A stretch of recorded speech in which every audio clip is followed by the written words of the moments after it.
Assalamualaikum warahmatullahi wabarakatuh. Perkenalkan, nama saya Depi Aryani, NPM 17310561,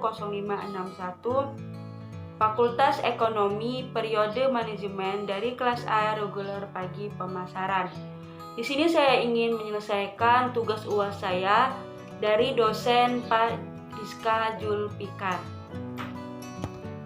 Proposal ini berjudul tentang tingkat prevensi kepuasan dan resepsi risiko masyarakat Banjarmasin terhadap produk hijau di sektor obat tradisional secara geografis. Ringkasan dari proposal ini adalah meningkatkan jumlah konsumen yang menggunakan produk hijau dari waktu ke waktu, menuntut para produsen untuk mengembangkan bisnis mereka dengan cara memahami karakteristik konsumen. Salah satu kegiatan yang dilakukan yaitu dengan melakukan segmentasi konsumen, dan merupakan hal penting dalam kegiatan pemasaran produk hijau ini. Tujuan segmentasi ini adalah agar produsen nantinya dapat menentukan target pasar potensial dan strategi pemasaran yang masa akan datang.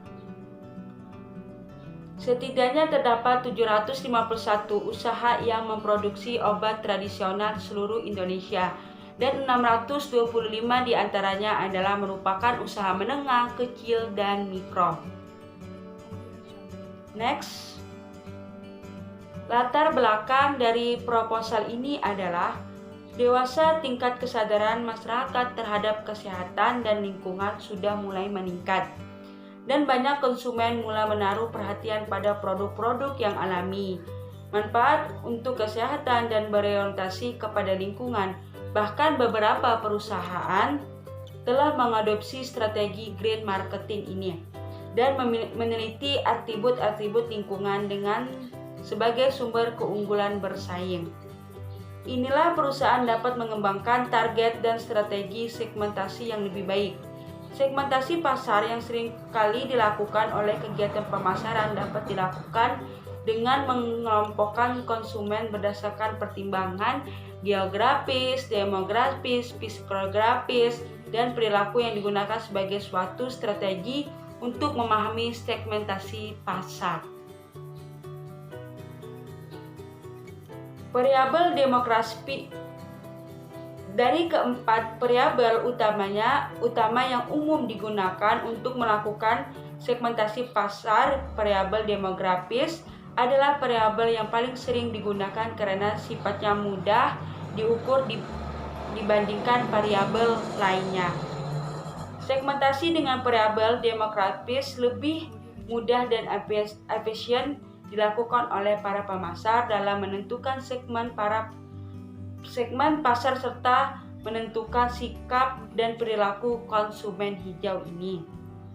Konsumen dalam menentukan pilihannya terhadap suatu produk cenderung tetap mempertimbangkan faktor-faktor yang manfaat, kualitas, ketersediaan, risiko penggunaan, harga, tampilan, dan sebagainya. Oleh karena itu, para pengembang produk hijau ini pun tetap memfokuskan pengembangan produknya berdasarkan faktor-faktor tersebut, agar nantinya konsumen yang sudah pernah membeli produk hijau ini dikembangkan akan menindaklanjutnya dengan kegiatan pembelian kembali, lebih mengutamakan produk hijau dibandingkan produk konvensional lainnya.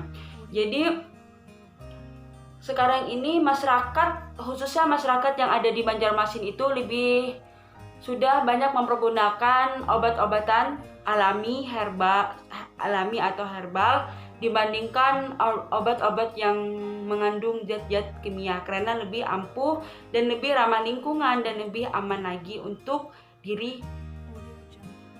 Terus tujuan dari target lauran ini adalah, tujuan dari penelitian ini adalah sebagai berikut. Pertama, mengkaji tingkat prevensi kepuasan dan persepsi risiko masyarakat Banjarmasin terhadap obat tradisional. Kedua, untuk ikut berkontribusi dalam penelitian mendorong perkembangan produk hijau sektor obat tradisional melalui masukan dan saran tentang informasi segmen potensial untuk kegiatan pemasaran produk. Yang ketiga, sebagai prevensi untuk tambahan pengetahuan di bidang ilmu manajemen pemasaran grand economy. Jadi itu dari tujuan dan target proposal ini.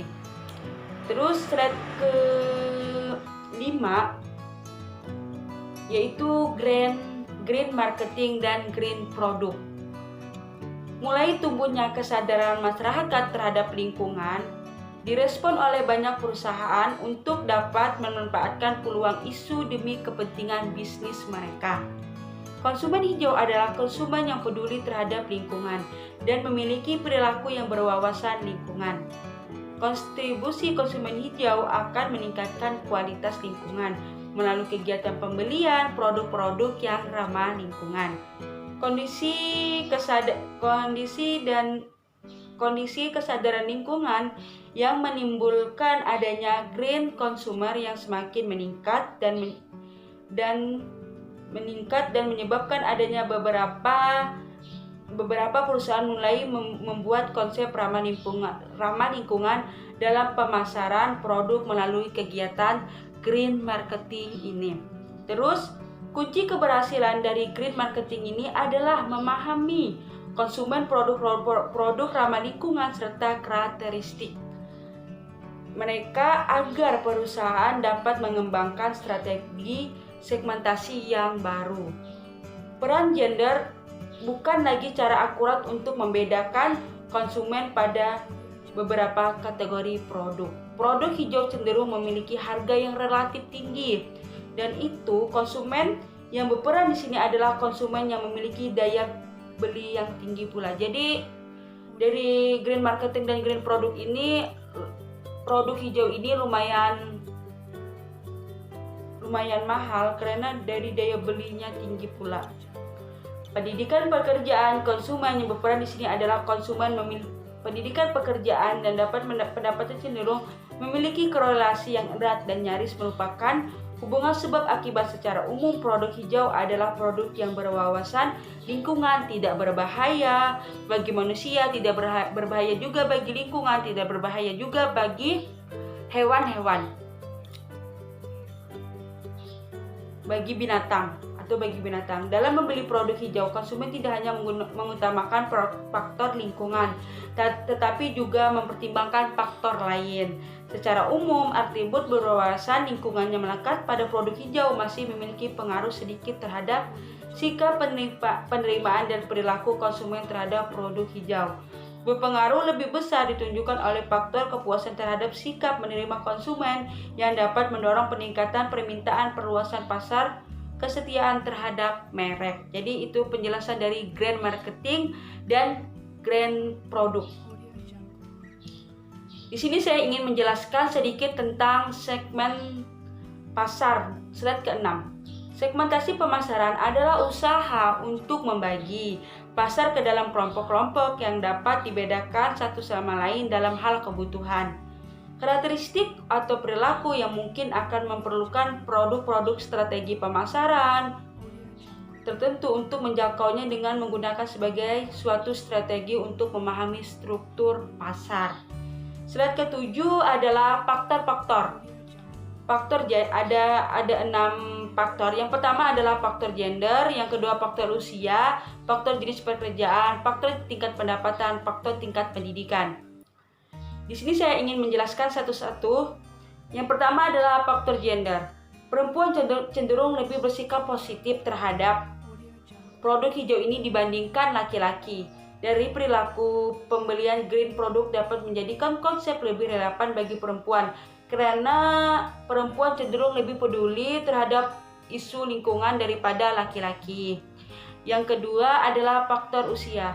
Perilaku pembelian kelompok usia antara 18 hingga 24 tahun cenderung kurang menggunakan informasi melakukan pembelian, sedangkan kelompok usia dari 25 tahun sampai 44 tahun sangat berpengaruh, menunjukkan bahwa informasi pada suatu produk sangat mempengaruhi perilaku mereka dalam melakukan pembelian.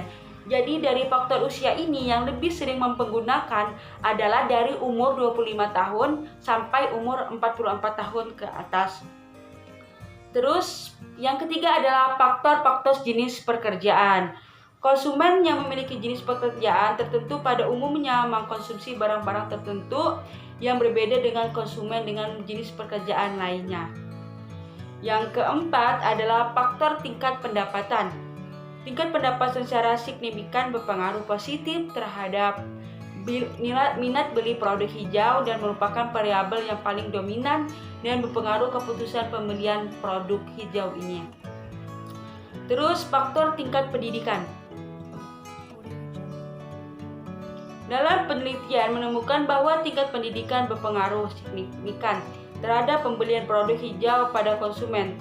Di Malaysia, karena dengan tingkatnya pendidikan yang baik, maka pemahaman dan pengetahuan terhadap sesuatu akan lebih baik dan menjadi dasar pertimbangan dalam melakukan pembelian produk hijau atau produk green ini. Terus dari slide ke-8 ada pendapat lain, namun ada juga beberapa temuan yang berbeda dengan teori pendapat-pendapat di atas yang ini. Jadi ada 6 teori yang berbeda. Yang pertama adalah perbedaan gender. Tidak memediasi variabel pengetahuan dalam berpengaruh minat beli konsumen terhadap produk hijau. Meskipun ada kecenderungan dengan adanya pengetahuan, konsumen lebih memiliki produk hijau dibandingkan produk lain. Jadi konsumen sekarang itu lebih sudah menggunakan produk hijau dibandingkan produk-produk yang lain seperti produk yang mengandung zat-zat kimia itu.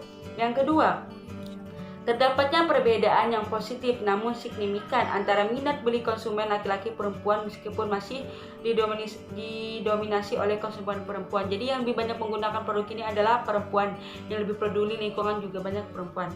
Yang ketiga, kontribusi variabel usaha.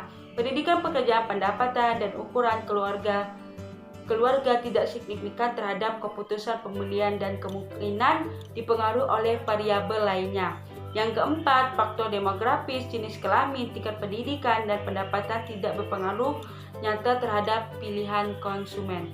Gender, pekerjaan, usaha, pendidikan terakhir tidak memiliki hubungan terhadap minat beli pangan organik. Yang keenam, variabel demografis yang terdiri atas umur, jenis kelamin, pendapatan, tingkat pendidikan, status pekerjaan, kepemilikan properti, status pernikahan, dan usaha keluarga tidak memiliki korelasi positif dengan pola konsumsi produk ramah lingkungan. Selanjutnya juga tidak menemukan adanya pengaruh perbedaan gender terhadap keinginan untuk membayar dengan harga premium untuk produk nasional. Yang kesembilan adalah metode penelitian. Dari proposal ini adalah metodologi yang digunakan dalam penelitian ini adalah penelitian deskriptif, kualitatif, dan deskriptif kuantitatif. Deskriptif kualitatif untuk mengembangkan sebaran responden yang berkaitan dengan jenis kelamin umum, pekerjaan berpendapatan, dan produk obat tradisional pernah dibeli. Sedangkan metode deskriptif kuantitatif dilakukan untuk mengetahui tingkat preferensi, tingkat kepuasan persepsi risiko dengan menggunakan kuesioner model tertutup menggunakan skala Likert. Nah, jadi inilah presentasi dari saya. Jika masih banyak kekurangan, kesalahan, saya memohon maaf. Wassalamualaikum warahmatullahi wabarakatuh.